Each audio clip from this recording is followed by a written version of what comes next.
నమస్తే. Welcome to 3T TV the leader. రాజకీయం అంటేనే ఒక చదరంగం. ఎన్నో ఒడిదుడుకులు, ఎత్తుపల్లాలు, కుట్రలు, కుతంత్రాలు ఎన్నో ఉంటాయి.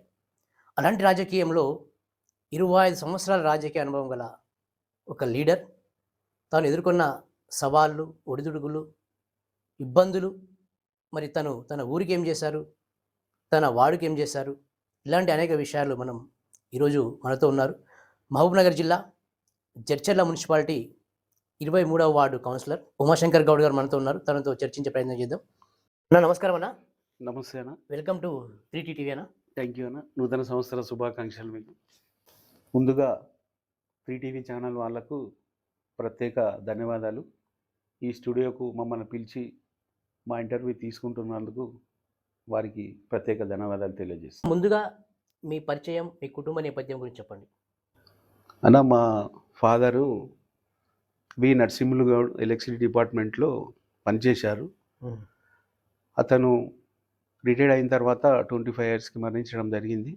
మేము నలుగురం అన్నదమ్ముళ్ళము. నేను మా కుటుంబంలో చిన్నవాడిని. నాకు చిన్నప్పటి నుంచి కూడా రాజకీయాలంటే చాలా ఆసక్తి ఉండే. అదేవిధంగా మా కుటుంబంలో మరియు మా బంధువులలో ఎవరు కూడా రాజకీయంగా లేరు. నేనే ఈ మొదటగా నా అంతకు నేనే రాజకీయ ఆసక్తితో రాజకీయాలకు రావడం జరిగింది. మీ రాజకీయ జీవితం ఎప్పుడు స్టార్ట్ అయిందన్న?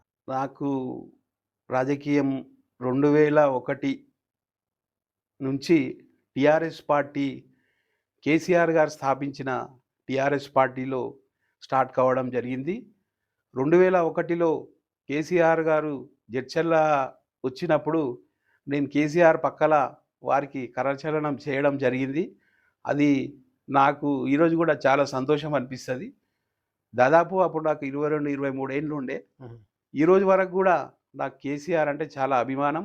టీఆర్ఎస్ పార్టీలో కొనసాగుతున్నందుకు నేను తెలంగాణ ఉద్యమంలో కూడా పాల్పంచుకున్నాను. మీకు రాజకీయాల్లోకి ఎందుకు రావాలనిపించింది? మీరు మంచి చదువుకున్నారు, ఎడ్యుకేటెడ్ కదా, జాబ్ చేయాలనేది ఎందుకు లేకుండా రాజకీయాలకు ఎందుకు వచ్చారు? నేను పోలీస్ డిపార్ట్మెంట్లో వెళ్ళాలనుకున్నా. కొన్ని కారణాల వల్ల సెలెక్ట్ కాలేకపోయాను. తర్వాత నాకు రాజకీయాల గురించి ముఖ్యంగా నా అభిమాన నాయకుడు ఎన్టీఆర్ గారు మరియు కేసీఆర్ గారు మరియు జిల్లా నాయకుడు ఎర్ర సత్యం గారు, వారంటే కూడా మాకు ఎంతో అభిమానం. అంటే వాళ్ళ ద్వారా మీరు రాజకీయాలకు వచ్చిరా? అంటే నాకు చిన్నప్పటి నుంచి కాలేజీలో కూడా నేను ఎన్సీసీ స్టూడెంట్, ఎన్సీసీ సార్జెంట్ నుండి నేను ఫైరింగ్లో దాదాపు ఢిల్లీ వరకు పోవాలి. మధ్యలో కొద్దిగా రాజకీయం జరిగి అక్కడ నేను ఢిల్లీ వెళ్ళలేకపోయాను. నేను జడ్చర్ల క్యాంప్లో బెస్ట్ ఫైరర్గా అవార్డు తీసుకున్నా. దాని తర్వాత వరంగల్లో అక్కడ కూడా సెలెక్ట్ అయ్యాను. దాని తర్వాత కూటప్పకొండలో కూడా సెలెక్ట్ అయ్యాను. అక్కడ కొద్దిగా రాజకీయం నడిచి నేను ఢిల్లీ వెళ్ళలేకపోయాను. నాకు ఆ రోజు నుంచి కూడా కొద్దిగా నాయకత్వ లక్షణాలు నా లోపల ఉండే. ఎక్కడ తప్పు జరిగినా దాన్ని ఖండించాలి, దాన్ని ఎదుర్కోవాలని నాకు ఒక దృఢ సంకల్పంతో నేను రాజకీయాలకు వచ్చిన. మీరు రాజకీయాలకు వచ్చిన తర్వాత ఏమైనా పదవులు చేపట్టారా మీరు సర్పంచ్గా? నేను 2006లో మొదటి ఎంపీటీసీ నామినేషన్ వేశాను. ఆ రోజు నా ఏజ్ కాస్త చిన్నగా ఉండే. ఆ రోజు పార్టీ అధిష్టానము అక్కడ వేరే ఒక సీనియర్కి ఇచ్చినప్పుడు నేను విత్డ్రా చేసుకొని అతనికి సపోర్ట్ చేసి గెలిపించడం జరిగింది. ఆ రోజు నుంచి కూడా పార్టీ ఎలక్షన్లో కానీ, పార్టీ కార్యక్రమంలో కానీ చురుకుగా పాల్గొంటుంటే, పార్టీలో కూడా ఉమాశంకర్ అంటే ఒక బ్రాండ్గానే ఉన్నాము. మా నాయకుడు లక్ష్మారెడ్డి నాయకత్వంలో నేను ఆయన అడుగుజాడల్లో నడుస్తూ పార్టీ బలోపేతానికి, ప్రజలలో మంచి పేరు, అంటే ఎక్కడ కూడా అవినీతి అనేది లేకుండా నేను ఈరోజు వరకు కూడా ప్రజలకు అందుబాటులో ఉంటున్నా. ప్రతి ఒక్కరికి ఎక్కడ అన్యాయం జరిగినా దాన్ని ఎదిరించేందుకు నేను ముందు వరుసలో ఉంటున్నా సార్. తెలంగాణ ఉద్యమంలో అంటే స్టార్టింగ్ నుంచి ఉన్నారు కాబట్టి తెలంగాణ ఉద్యమంలో మీ పాత్ర ఎట్లా ఉంది? నేను 2009 ఉద్యమంలో భాగంగా పాతబజార్ హనుమాన్ గాంధీ విగ్రహం నుండి గంగాపురం లక్ష్మీ చెన్నకేశవ ఆలయం వరకు యువతను తీసుకొని అక్కడి వరకు పాదయాత్ర చేయడం జరిగింది తెలంగాణ కోసం. అదే స్ఫూర్తితో మరుసటి రోజు స్థానిక బీఆర్ఆర్ డిగ్రీ కళాశాల విద్యార్థులు 1000 మందితో కలిసి డిగ్రీ కళాశాల నుంచి కలెక్టర్ కార్యాలయం వరకు వెళ్ళి అవునా? అక్కడ వినతి పత్రం సమర్పించడం జరిగింది తెలంగాణ ఆవశ్యకత గురించి. ఇంకేం చేశారు తెలంగాణలో మీరు ఉద్యమంలో?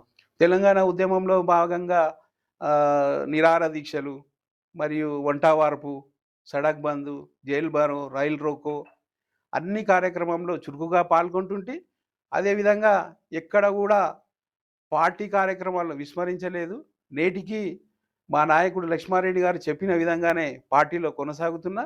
ఆయన ఆదేశాలే నాకు ఆదర్శం. ప్రస్తుతానికి మీరు రాజకీయాలలో గాని అంటే మీరు ఏ పదవిలో ఉన్నారు? సిరిసిల్ల మున్సిపాలిటీ 23వ వార్డ్ కౌన్సిలర్‌గా కొనసాగుతున్నా. నా వార్డ్‌లో కూడా గతంలో 2010లో మా ప్రాంతంలో పార్కు స్థలం అని కేటాయించారు. దాన్ని అప్పటి ఎమ్మెల్యే ఎర్రశేఖర్ గారు భూమి పూజ చేసిన తర్వాత, అప్పటి గ్రామ పంచాయతీ పాలకవర్గంలో ఉన్న కొందరు ప్రజాప్రతినిధులు దాన్ని పట్టేదారు దగ్గర రిజిస్ట్రేషన్ చేసుకొని, ఆ పార్కు స్థలాన్ని మొత్తం తమ ఆధీనంలోకి తీసుకున్నారు. కానీ నేను ఆ రోజు నుంచి కూడా ఈ రోజు వరకు కూడా ఆ ప్రాంతంలో ఎటువంటి నిర్మాణాలు జరగకుండా అడ్డుకుంటున్నా. దాన్ని రాబోయే రోజుల్లో నా కాలనీ వాసులకు దాన్ని పార్క్‌గా నేను అభివృద్ధి చేసేందుకు ఎంతటి సాహసానికైనా దిగుతానని చెప్తున్నా. మీ ప్రాంతంలో ఊర చెరువు కబ్జాలో గురైంది. దానికి మీరు అడ్డుగా నిలబడి కొట్లాడారని తెలిసి మాకు తెలిసింది సమాచారం. అసలేం జరిగింది? ఊర చెరువు 2012లో కొందరు భూ కబ్జాదారులు దాని మీద కన్నేసి, ఆ చెరువు ప్రాంతాన్ని మొత్తము ఒక లేఅవుట్ చేసి, ఆ చెరువును అన్నకాంతం చేయడానికి చాలా ప్రయత్నాలు చేసిండ్రు. దాన్ని అడ్డుకోవడంలో భాగంగా ఎన్నో సమస్యలు ఎదురైనాయి. ఎన్నో ఒడిదుడుకులు ఎదుర్కొన్నాం. ఆ ప్రాంత ప్రజలతోని ఒక కమిటీ వేసి, ఆ చెరువు కమిటీకి నేనే అధ్యక్షుడిగా ఉండి, ఎటువంటి అవినీతి, అక్రమాలు జరగకుండా అడ్డుకట్ట వేసి, అవతల ఎంత పెద్ద రియాల్టర్‌లొచ్చినా, ఎంత పెద్ద భూబకాసులొచ్చినా వాళ్లకు ఎదురు తిరిగి ఆ ప్రాంతాన్ని, ఆ చెరువు ప్రాంతాన్ని సురక్షించినందుకు దాని ప్రతిఫలం ఈరోజు ఈ ప్రాంత ప్రజలందరూ, పట్టణ ప్రజలందరూ కూడా అనుభవిస్తున్నారు. ఎందుకంటే భూగర్భ జలాలనేది లేకుంటే ఆ ప్రాంతానికి వాల్యూ తక్కువుంటది. మీకు కూడా తెలుసు కదా సార్. అవును. అదేవిధంగా ఇప్పుడు దానికి అలుగు ప్రాంతంలో కాలువ నిర్మాణ పనులు కూడా చేపడుతున్నారు. దానికి ప్రత్యేక నిధులు కూడా కేటాయించారు. ఆ చెరువు అనేది ఇంకా రెవెన్యూ మన మున్సిపాలిటీ మరియు ఇరిగేషన్ వాళ్ళు దానికి ఒక బౌండరీ ఫిక్స్ చేస్తే అది పర్మనెంట్ సొల్యూషన్ అయితదని మా యొక్క విన్నపం. ఊర చెరువును కబ్జా కోసం వచ్చినటువంటి ఆ రియల్టర్లు ఎవరు? అంటే అప్పుడు ఎవరు అధికారంలో ఉంటే వాళ్ళ సపోర్ట్ తీసుకొని వాళ్ళు కబ్జా చేసే ప్రయత్నాలు చేసిండ్రు. హ్మ్. అంటే అప్పుడు అంతకుముందు ఎమ్మెల్యే ఎర్రశేఖర్ గారుండే, తర్వాత లక్ష్మారెడ్డి గారుండే, ఇప్పుడు ప్రస్తుతం అమృత్ రెడ్డి గారున్నారు. అంటే వాళ్ళు గూడా ఆ చెరువు కబ్జా చేయాలనే ముందుకొచ్చిన వాళ్ళను గూడా అక్కడి నుంచి తరిమేయడం జరిగింది. వారందరి మద్దతుతోటే ఈరోజు ఆ చెరువు అనేది ఒక మినీ ట్యాంక్ బండ్‌గా ఇంతకుముందే తెలిసిన విషయం ఏందంటే, దాని బ్యూటిఫికేషన్‌కి 90,00,000 రూపాయలు మంజూరయిందన్నందుకు ప్రత్యేక ధన్యవాదాలు తెలియజేస్తున్నా. ఎవరికి? మున్సిపల్ ఆఫీసర్‌కి, ఎమ్మెల్యే గారికి. మీ వార్డు తీసుకుంటే అసలు మీరొచ్చిన తర్వాత ఏం అభివృద్ధి పనులు చేశారు మీరు? అంటే నేను ఇప్పుడు ఈ 5 ఏండ్ల నుంచే కౌన్సిలర్ గాదు సార్. నేను గతంలో దాదాపు 20 ఏండ్ల నుంచి గూడా ఎవరు కౌన్సిలర్ ఉన్నా, ఎవరు ఎంపీటీస్ ఉన్నా, ఎక్కడ ఏ సమస్య ఉన్నా నేను గ్రామ పంచాయతీ గాని, మున్సిపాలిటీ గాని తీసుకుపోయి ఆ సమస్య పరిష్కారం అయ్యే వరకు నేను వదిలేవాడిని గాదు. అంటే ఇప్పుడు కొన్ని అక్కడక్కడ డ్రైన్స్ మరియు రోడ్స్ అవసరం ఉంది. దానికి గూడా ఇప్పుడు ఎస్టిమేట్ అయింది. త్వరలో నా వార్డుని పట్టణంలోనే నంబర్ 1 వార్డుగా అభివృద్ధి చేసేందుకు కృషి చేస్తా. అసలు సమస్యలేమున్నాయి మీ వార్డ్‌లో? ముఖ్యంగా డ్రైన్స్ హ్మ్. మరియు రోడ్లు. మెయిన్‌గా అదే ఉన్నాయి సార్. జడ్చర్ల మున్సిపాలిటీ అంటేనే ఎప్పుడు ఒక చరిత్ర, ఒక సంచలనం ఉంటది. ఎందుకంటే ఫస్టు తెలంగాణ ఉద్యమంలో రాజీనామా చేసిన ఎమ్మెల్యే కూడా జడ్చర్ల వ్యక్తి లక్ష్మారెడ్డి గారు. తర్వాత ఇక్కడ జడ్చర్ల మున్సిపాలిటీలో చాలా అవకతవకలు జరుగుతున్నట్టుగా సమాచారం. మీరు కూడా చాలా సార్లు కొట్లాడారు దానిపైన చూసాను నేను కూడా. అవును సార్. అసలు ఏం జరుగుతుంది? ప్రజాప్రతినిధులు ఏం చేస్తున్నారంటే కొన్ని లోపాయకార ఒప్పందాలతోటి ఎక్కడన్నా ఏమన్నా ఈ ప్రభుత్వ స్థలాలు గాని, మరియు వేరే వేరే పర్మిషన్ ఇవ్వనసును ఇవ్వనటువంటి ప్లేసెస్ గూడా వాళ్ళేం జేస్తుర్రంటే కమిషనర్ మీద ప్రెషర్ తీసుకొచ్చి ఆ పర్మిషన్ ఇయ్యాలి, ఇది ఇయ్యాలి అని జెప్పి ఆయన ప్రెషర్ జేస్తున్నారు.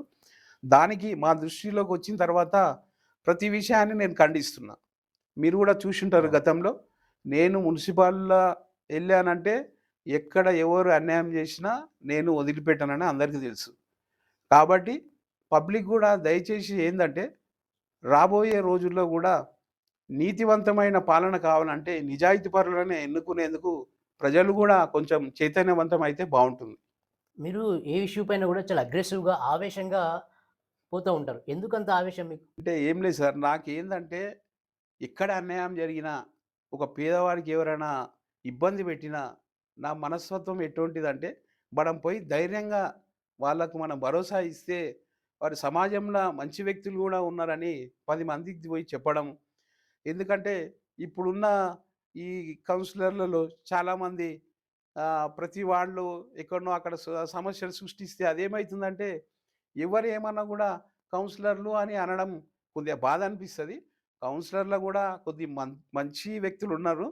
కాబట్టి ప్రజలు గూడా ఏందంటే, మనం ఎలక్షన్‌ల నిలబడ్డప్పుడే ఎవరు నీతివంతమైన పాలన ఇస్తారు, ఎవరు నిజాయితీవంతులు అని చెప్పి మనం గూడా గుర్తించి మనము సెలెక్ట్ చేసుకుంటే బావుంటుంది. మీరు కౌన్సిలర్ అన్నారు కాబట్టి ఒక మాట అడగదలుచుకున్నాను నేను. జడ్చలలో కౌన్సిలర్‌లు బయట టాక్ ఉందన్నమాట.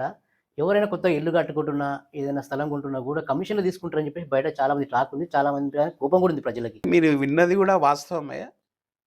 కొందరు కౌన్సిలర్లు అదే పనిగా పెట్టుకున్నారు. అంటే మేము గూడా ఏందంటే, ప్రజలకు గూడా కొంచెం అవగాహన తీసుకురావాలి. ఎందుకంటే, ప్రజలను గూడా మీరు గూడా చైతన్యపరచాలి. ఎందుకంటే, నిజాయితీ పరులు, చదువుకున్నోళ్ళు అయితేనే ఈ సమాజం బాగుంటది. అయితే భగవద్గీతలో ఏముందంటే, ఎవరైనా తప్పు జేసి మనము ఆ తప్పును దాచిపెడితే గూడా అది మనం నేరం జేసినట్టే. కాబట్టి నేను భగవద్గీత చూస్తుంటా కాబట్టి, ఎవరు అన్యాయం జేసినా నేను మాత్రం వదిలిపెట్టను. వాళ్ళు ఎంత మంచి పొజిషన్‌లో ఉన్నా సరే, నా లక్ష్యం ఒకటే. నీతి, నిజాయితీ, పేదవాడికి న్యాయం జరగాలి. ఇది నా లక్ష్యం సార్. ఈ మధ్య కాలంలో చూస్తున్న కొంతమంది కౌన్సిలర్‌లు పార్టీలు మారి కాంగ్రెస్‌లోకొచ్చారు గదా! మీ బీఆర్ఎస్ వాళ్ళు గూడా. సో, మీరు గూడా పార్టీ మారే ఆలోచన ఉందా? అంటే ఆలోచన ఏం లేదు. మా నాయకుడు లక్ష్మారెడ్డి గారు. లక్ష్మారెడ్డికి నాకు గూడా కొందరు మా పార్టీ వ్యక్తులే మా ఇద్దరి మధ్యలో గూడా చిచ్చు పెట్టాలని జూసిండ్రు. కానీ అది లక్ష్మారెడ్డి గారు తిప్పికొట్టిర్రు. నేను గూడా తిప్పికొడుతున్నా. ఎందుకంటే లక్ష్మారెడ్డి కోసం దాదాపు నేను 25 ఏండ్లు ఏకధాటిగా ఆయనకు నన్ను ఇప్పటికీ మా ఫ్రెండ్స్ గాని, మా రిలేటివ్స్ గాని లక్ష్మారెడ్డి రైట్ హ్యాండ్ అని సంబోధిస్తారు. నాకు చాలా సంతోషం. మా నాయకుడు గూడా చాలా మంచి వ్యక్తి. ఆయనకి ఎవరు ఎన్ని జెప్పినా గూడా అవన్నీ ఆయన ఏం పట్టించుకోడు. ఉమాశంకర్ అంటే ఒక బ్రాండ్. అది పార్టీలో మాకున్న పొజిషన్. 25 సంవత్సరాల మీ రాజకీయ జీవితంలో మీరు ఎదుర్కొన్న ఒక పెద్ద సమస్య మెయిన్‌గా ఏందంటే మేము తెలంగాణ ఉద్యమం జేసేటప్పుడు చాలా ఒడిదుడుకులొచ్చినాయి. మమ్మల్ని తీసుకపోవడము, పోలీస్ స్టేషన్‌లో కూసోబెట్టడం, రేపు ధర్నా ఉందంటే ఈరోజే ఒకరోజు ముందు తీసుకుపోవడము. అయితే నన్ను 2010లో అందరిని అరెస్ట్ జేసి రైలు రోకోకి పోయినాం మేము. రైలు రోకోకి పోతే అక్కడ అరెస్ట్ జేసి నన్ను తీసుకుపోయిర్రు. అంటే అందరిని తీసుకుపోయిర్రు. నాతో పాటు లక్ష్మారెడ్డి గారు కూడా ఉన్నారు. అందరున్నాము. మనల్ని తీసుకుపోయి తిమాజిపేట్ పోలీస్ స్టేషన్‌లో పెట్టిర్రు. పెడితే నేను మా నాన్నగారికి చాలా ప్రేమ. మా డ్యాడీ ఆ రోజు మొత్తం ఏడ్చిండు రాత్రి. ఇంటికొచ్చిన తర్వాత ఆయన ఇట్లా పట్టుకొని ఏడుస్తే చాలా బాధ అనిపించింది సార్. ఎందుకు అట్లా? అంటే నా కొడుకు ఎందుకు పోలీస్ స్టేషన్ పోయిండు? అంటే పోయింది ఉద్యమంలా. అంటే ఇక పెద్ద మనిషి అయిండు కాబట్టి ఆయనకు ఎక్కడ పోయిండు? వీడు ఎక్కడ పోయిండు? అని చెప్పి ఇంట్లో అంతా గోల గోల. మీ నాన్నగారు మీకోసం అంతలా బాధపడి ఏడ్చిన సందర్భంలో నాకెందుకురా ఈ రాజకీయాలు ఎందుకు? ఇదంతా కథెందుకు అనిపియలే? చెప్పినా మా నాన్నగారికి, "నాన్న లేదు నాన్న, ఈ తెలంగాణ ఉద్యమం కేసీఆర్ గారు స్టార్ట్ చేసిండ్రు. ఇప్పుడు మధ్యలోకొచ్చినాం నాన్న. ఖచ్చితంగా తెలంగాణ తీసుకొచ్చేది కేసీఆర్ గారు. ఇక్కడ స్థానిక నాయకుడు లక్ష్మారెడ్డి గారు కూడా మంచోళ్ళు." అంటే ఆ లక్ష్మారెడ్డి గారికి మా డ్యాడీకి పరిచయం ఉంది. లక్ష్మారెడ్డి మంచోడు. ఆయన నాయకత్వంలో నీవు ఉండు బిడ్డ అని చెప్పి, మళ్ళా మా డ్యాడీ నన్ను ఎంకరేజ్ చేసి తెలంగాణ ఉద్యమంలకు మా డ్యాడే పంపించిండు మళ్ళీ. మీరు రాజకీయాల్లోకి రావడానికి మీకు ఆదర్శం ఎవరు? ముఖ్యంగా ఎన్టీ రామారావు గారు పేద ప్రజలకు, బీసీలకు మంచి ఇది. తర్వాత కేసీఆర్ కూడా బీసీలకు, మరి యువతకు మంచి సపోర్ట్ చేసిండు. మరి జిల్లా మాజీ ఎమ్మెల్యే ఎర్ర సత్యం గారు కూడా బీసీలకు అంటే పేద ప్రజలను ఎవరైనా అన్యాయం చేస్తే ఆయన ముందుండి ఎంతోమందిని సంరక్షించిండు. ఇంగా అప్పుడు గూడా మేము 94లో గూడా అప్పుడు అంటే కొంచెం ఉండే రాజకీయ అవగాహన. ఆ టైంలో గూడా ఎవరు ఈయన అని చెప్పి కొంచెం ప్రజలకు మంచి జేస్తాడు. అంటే మనం గూడా ఒక మంచి పని జేస్తే సమాజంలో గుర్తింపు ఉంటుంది అని జెప్పి అదే విధంగా ఇక నాకు ఈ రాజకీయం అనేది కొద్దిగా బాగా అలవాటయిపోయింది. మీరు ఇన్ని సంవత్సరాలు 25 సంవత్సరాలు రాజకీయ జీవితం ఉంది కదా! అసలు మీ లక్ష్యం ఏంది? దేనికోసం ఇదంతా మీరు చేస్తున్నారు? అంటే ఒకటి పేద ప్రజలకు మరియు ఎక్కడ అవినీతి జరిగినా దాన్ని సహించం ఒకటి. ఏందంటే ఈ పట్టణానికి ఈ మున్సిపల్ రాబోయే రోజుల్లో బీసీ జర్నల్ అయితే ఒక చైర్మన్‌గా ఉండి ఈ పట్టణాన్ని మొత్తం సంరక్షించేందుకు ఆ బాధ్యత నాకొస్తే బాగుండే అనే ఒక ఆలోచన ఉంది. ఆ అవకాశం మా పార్టీ నాయకత్వం మొత్తం పరిశీలన చేసి ఇస్తే గూడా నేను దాన్ని బాధ్యతగా తీసుకొని ఈ పట్టణంలో ఎక్కడ అవినీతి జరగకుండా మరియు పేద ప్రజలకు ప్రభుత్వం నుంచి అంటే సంక్షేమ పథకాలను వాళ్ళందరికీ వచ్చే విధంగా నేను ఎంతో తోడ్పాటు చేసేందుకు నాకొక లక్ష్యం అనేది ఉంది. మొత్తానికైతే చైర్మన్ కావాలనుకుంటున్నారు మీరు. అవకాశం ఉంది కదా సార్ నాకు. ఎందుకంటే నేను ఉద్యమంలో ఉన్న, పాదయాత్ర చేసిన మరియు ఈ ఒక ప్రాంతాన్ని అంటే మా ప్రాంతాన్ని అన్యకాంతం కాకుండా కాపాడుతున్నాము. కాబట్టి ప్రజలు ఆదరించొచ్చు. పార్టీ పరంగా అవకాశం ఇస్తే అది గూడా మీరన్నట్టు కావచ్చు. Rapid fire. ఒక 5 క్వెషన్‌లు అడుగుతా నేను. దానికి మీరు టక టక ఆన్సర్ చెప్పాలి. మీకు ఇష్టమైన రాజకీయ నాయకుడు? కేసీఆర్. లక్ష్మారెడ్డి గారి గురించి ఒక మాట చెప్పమంటే? లక్ష్మారెడ్డి గారు నీతివంతమైన నాయకుడు. మంచి ఎవరిని ఎటువంటి ఇబ్బంది పెట్టకుండా ఈరోజు వరకు గూడా లక్ష్మారెడ్డి గారు పార్టీని ఇక్కడ చాలా బలోపేతం చేసిండ్రు. రాబోయే రోజుల్లో గూడా లక్ష్మారెడ్డి గారు మళ్ళీ జడ్చర్ల నియోజకవర్గానికి ఎమ్మెల్యే అయితాడు. మరియు మంత్రి గూడా అయ్యే అవకాశం ఉంది సార్. ప్రస్తుతం ఎమ్మెల్యే అనిల్ రెడ్డి గారి గురించి ఏం చెప్తారు? ఇప్పుడున్న పరిస్థితుల్లో అనిరుద్ రెడ్డి గారు గూడా ప్రజాపాలన చాలా చక్కగానే ఉంది. అతను గూడా ప్రజల మన్ననలు పొందుతున్నాడు. అతడు గూడా ఒక నీతివంతమైన పాలననే సెలెక్ట్ జేసుకోవడం చాలా సంతోషకరం. నేటి రాజకీయాల గురించి ఏం చెప్తారు? నేటి రాజకీయాలకు చెప్పేది ఒకటే సార్. నీతివంతమైన పాలన అందించే నాయకులనే మనం సెలెక్ట్ జేసుకోవాలి. ఎందుకంటే భూ కబ్జాదారులను, డబ్బులున్నోడే అని మనం సెలెక్ట్ జేసుకున్న తర్వాత వాడు చేసే మొత్తము ఈ రియల్ దందా, భూ కబ్జాలు, పా పేద ప్రజలకు అన్యాయం జరిగే విధంగా పాలన ఉంటుంది కాబట్టి, దయచేసి ప్రజలంతా గూడా చైతన్యవంతులై, నీతివంతులనే ఈ రాబోయే మున్సిపల్ ఎలక్షన్‌లో వాళ్ళని సెలెక్ట్ జేసుకోవాలని ప్రజలందరినీ కోరుతున్నాను. స్నేహం గురించి ఒక మాట చెప్పండి? ఇంగ స్నేహానికి మించిన దైవం లేదంటారు. హ్మ్. స్నేహం అంటేనే చానా గొప్ప వర్డ్ అది. ఎందుకంటే స్నేహంకి ఉన్న బంధము ఇంకా వేరే దాంట్లో ఎందులో లేదు. మీ బెస్ట్ ఫ్రెండ్ ఎవరైనా? బెస్ట్ ఫ్రెండ్ మీకు అన్నిట్లో కష్ట సుఖాల్లో తోడుండే బెస్ట్ ఫ్రెండ్. చాలామంది ఫ్రెండ్స్ ఉంటారు. కానీ ఒక్కడే మాత్రం మనకి ఎప్పుడు గుండెల్లో ఉండి మనకు అన్ని రకాలుగా ఉంటారు. అలాంటి వ్యక్తి మీ జీవితంలో ఎవరు? బెస్ట్ ఫ్రెండ్ అంటే ఇక అందరు నాకు బెస్ట్ ఫ్రెండ్సే. ఎందుకంటే అందరి దగ్గర మంచిగుంటాం. ఇక మా ప్రాంతానికి చెందిన అన్న ఉన్నాడు. ఆయన ఆదర్శం అంటే ఆయన అన్నీ నాకు గైడ్ చేస్తుంటాడు. ప్రతి విషయంలో గూడా నాకు ఎవరన్నా? అన్న రిపోర్టర్ ఏం పేరు? సత్యం అన్న అని హ్మ్. అడ్వకేట్. అతను చాలా నాకు అంటే ఒక మార్గం అనేది ఆయన్నే మనం ఎప్పటినుంచో అన్న నాకు గైడ్ చేస్తుంటాడు. మనం ఈ విధంగా ఉంటే మంచిగుంటది అది ఇది అని చెప్పి. ఇంగ ఆయన కొన్ని మా నాయకుడు లక్ష్మారెడ్డి గారు గూడా ఉమాశంకర్ మనం సమాజంలో మంచి పేరుండాలే. మన ఫ్యామిలీ గూడా అంటే మీ ఫాదర్ గూడా మంచి పేరుంది మీ డ్యాడీకి డిపార్ట్‌మెంట్‌లో. అన్నీ కలిపి మనం సమాజానికి సేవ జేయాలంటే మనం ఒక లక్ష్యం ఉండాలి. ఆ లక్ష్యం ఉండాలొకటి మనం నిజాయితీగా ఉండాలనేదే వారి ఉద్దేశ్యం. యువత రాజకీయాల్లోకి రావాలని చాలామంది చెప్తూ ఉంటారు కదా! అలాంటి యువతకు మీరు ఏ విధంగా సందేశం ఇస్తారు? యువత రాజకీయాలకు రావాలి సార్. హ్మ్. కానీ నీతివంతమైన పాలన. ఎందుకంటే ప్రజలకు ఎటువంటి ఇబ్బందున్నా మనం వాళ్ళకి రెస్పాండ్ అయ్యి, వాళ్ళ సమస్యల మీద మనం ఫైట్ జేస్తే, ఆ ప్రజలు మనకు ఎప్పుడూ మనం గౌరవిస్తారు. ముఖ్యంగా ఏందంటే, ఎట్టి పరిస్థితుల్లో గూడా ఈ రియాల్టర్లను, భూ కబ్జాదారులను ఎన్నికల్లో పోటీ చేయకుండా గూడా మనం ఒక జీవో తీసుకొస్తే బావుంటది ప్రభుత్వాలు. చూసారు కదా! నేటి 'ది లీడర్' కార్యక్రమంలో 25 సంవత్సరాల రాజకీయ ఉద్యమ అనుభవం ఉన్న జడ్చర్ల మున్సిపాలిటీ 23వ వార్డు కౌన్సిలర్ ఉమాశంకర్ గారితో ఇంటర్వ్యూ అనేక విషయాలు చర్చించాం. చాలా విషయాలు కూడా ఉపయోగకరమైన విషయాలు, అదేవిధంగా జడ్చర్లలో జరుగుతున్న రాజకీయాల గురించి ఈరోజు అనేక ఆసక్తికరమైనటువంటి విషయాలు మనం చర్చించడం జరిగింది. మరి తన రాజకీయ లక్ష్యం చైర్మన్ కావాలని ఉందంట.